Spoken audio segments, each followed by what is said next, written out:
Hello and welcome to Weird Around Illinois. One topic that comes up often when we talk about Bigfoot is the idea that he might be some missing link, some ancient human ancestor.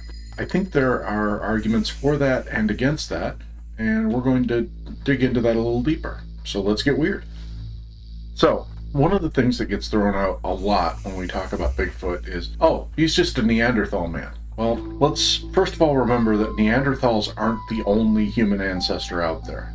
There's Australopithecus, there's Homo erectus, there's Neanderthals, there's more primitive forms of Homo sapiens. There's a whole evolutionary chain of human ancestry that goes all the way back, and depending on your personal beliefs, it may also include some apes. And there's some parallel evolution there that we should talk about as well. One thing that we should probably throw out there right to begin with is that a lot of our human ancestors weren't terribly tall. No, they were much shorter than us. Yeah. Today, I think we're at our tallest in all history, to be honest. But I don't even know how tall they were, but based off of assumed images, they must have been like only 4 feet tall. Yeah, some of the, like Australopithecus, I think, was in that range. Neanderthals were a little taller. I think they maxed out around 5 or 5.5 feet. But Neanderthals often get thrown out there as Bigfoot comparisons because they were hairy. They had kind of an elongated skull, even though it looks to me like Bigfoot's skull is elongated in a different direction. It's taller instead of longer. There are even some comparisons, and I'm not sure how they reach these conclusions, but they like temperament. They say that Neanderthals behaved like Bigfoot does. And those are all great, but a Neanderthal's 5'5", a Bigfoot is 8 feet.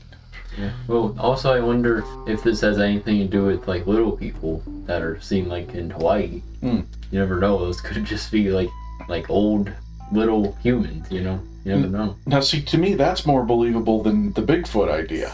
We seem to be evolving upward rather than downward. Yeah, here's a weird idea. Why would Bigfoot not have any tools with him if he was a part of that evolution chain? Yeah, it's true. You never see Bigfoot with like a stone knife or a handmade axe or anything like that. I mean, he does have the intelligence to put together huts and throw rocks violently, but And you could argue that he uses a stick as a tool to do wood knocks and such. yeah, I suppose. But I've never seen a Bigfoot sharpen a piece of wood or anything like that. Yeah, I'd have to check and see where that happened on the evolutionary chain. I think you're right, though. I think very early humans were able to do that. Yeah, I know Neanderthals for sure had tools. I don't know about behind them, though. So, if we were to extend evolution backward a little bit, and again, I know there are people who have very strong views on this and want to say I didn't evolve from an ape or whatever. That's fine. That's up to you. You can believe what you want to believe. Just for the sake of the argument, let's look at the idea that humans possibly evolved from apes, and let's look at parallel evolution. There was this thing called Gigantopithecus, and he was an ape who stood somewhere between 8 and 9 feet tall. And when you see these reconstructions of him based on the skeletal remains that have been found, he bears a striking resemblance to either Bigfoot or a Yeti. Now, is that just because the people who found things are familiar with the legends of Bigfoot and the Yeti, so they made him look like that? Or who knows? So, like, similar height. Mm-hmm. Have you seen images of it, first of all? Yeah. Okay. Was it, like, kind of more muscular? Yeah. Like, more thin? Definitely more muscular. Not like... the only human ancestor I've seen that looked really muscular was Neanderthals. The rest all look kind of on the smaller side. But no, this was more gorilla-like. Like a huge upright gorilla. So I think you could probably make an argument that Bigfoot is a Gigantopithecus or a direct descendant of Gigantopithecus much more easily than you can make the argument that he's somewhere in the more direct human evolutionary chain.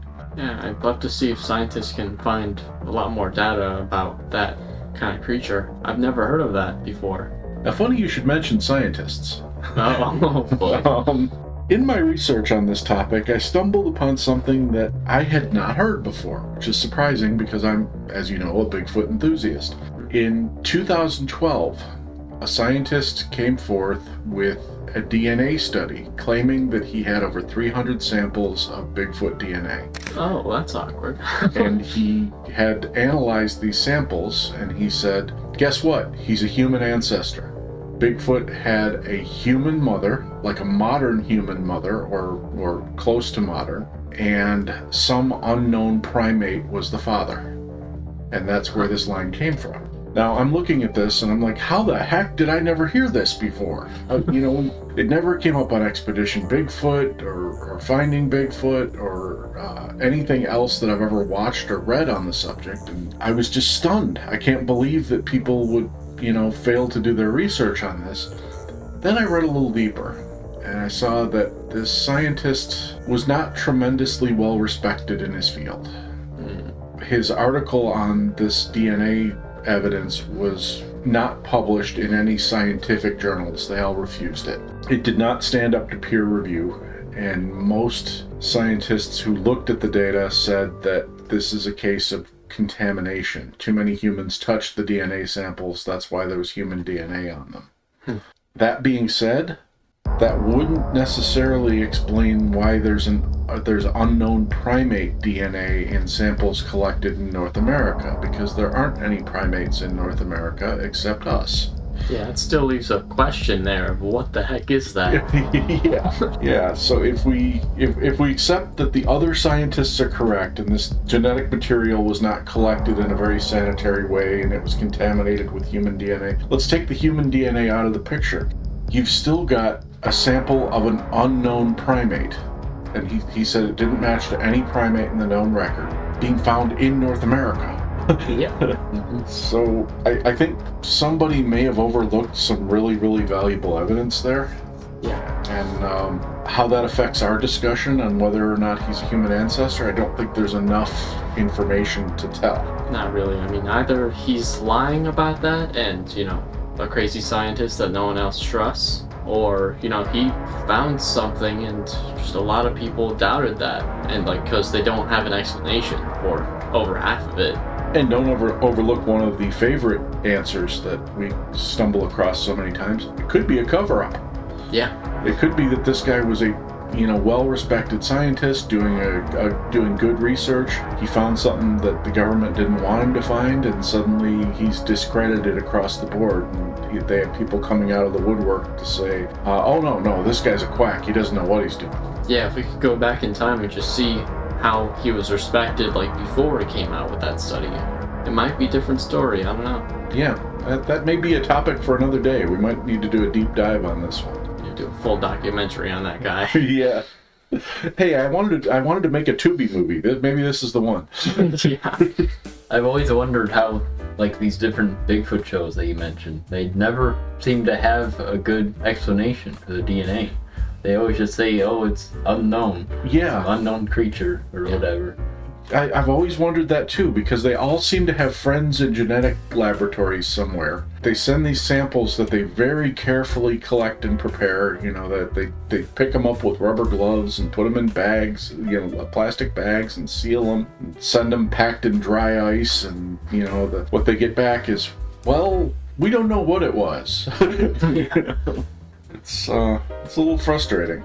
But yeah, so they just weren't able to connect that DNA alone to any other primate or anything in history. No. Usually the Bigfoot shows, what's his name? Jeffrey Meldrum. He's the kind of the Bigfoot foot expert, but I've seen him do analysis on these hairs sometimes, and he'll talk about the medulla, the line through the middle of the hair. And he'll say that these hairs have that line in the middle of it, which I think is an indication of it being primate or maybe even a human primate, human related primate, but they can't tell based on the DNA which one it is. Mm-hmm. So it could be just a guy's hair, it could be the hair of some unknown primate, or it could be the hair of an escaped gorilla. Who knows? Yeah. It's hard to know if these shows are actually treating those samples well. Yeah. Because we don't really see how they're handling everything. Well, you see how they're handling them when they pick it up. You know, they'll Right. use the tweezers or the rubber gloves, and they'll put it in the sample baggie. And, you know, what you're not seeing is how many people stepped on it before that happened. And you're not seeing, you know, does he then carry that baggie around in his pocket if it's, you know, Russell hiking through the woods for 6 weeks and has it packed next to his lunch and you know, opens the wrong bag sometimes. Yeah. So, you know, the idea that those samples could be contaminated is certainly possible. One thing that has confused me a bit, which, you know, could be maybe answered, why does Bigfoot have so much more hair from many encounters? More hair than humans? More hair than humans, Homo sapiens, all before that. Yeah, it's a good question. I think that's probably another point that kind of pushes him more toward being an ape relative than a human relative. Yeah, I mean, everything about him in terms of his hair, it screams ape. Yeah, it does. Well, I'm not sure that we solved the problem here or the question, but I think we're kind of leaning toward Bigfoot not being necessarily a direct descendant or direct relative of humans or direct ancestor of humans, but maybe somewhere on the primate family tree with us. Yeah, some alternate evolution. What was it called, that other cryptid? Or, not cryptid, but... Oh, the other primate was Gigantopithecus. Gigantopithecus. Yeah, I'd say that would be the most likely option, in my opinion. Yeah, I would agree with that. If I'm not mistaken, I think Gigantopithecus was commonly found in Asia. So that would explain Yeti sightings in Asia. And if, you know, back when the Bering Sea was connected, you know, Alaska was connected to Asia, he could have crossed there, which explains why there's a heavy concentration of these things in Alaska and the northwest side of North America. Yeah. Those are our thoughts for today. So if you have any thoughts on where Bigfoot may fit in the evolutionary chain, or if he's not even part of the evolutionary chain on this planet, we'd love to hear about it. So please leave your comments, and as always, thank you for listening and thank you for subscribing.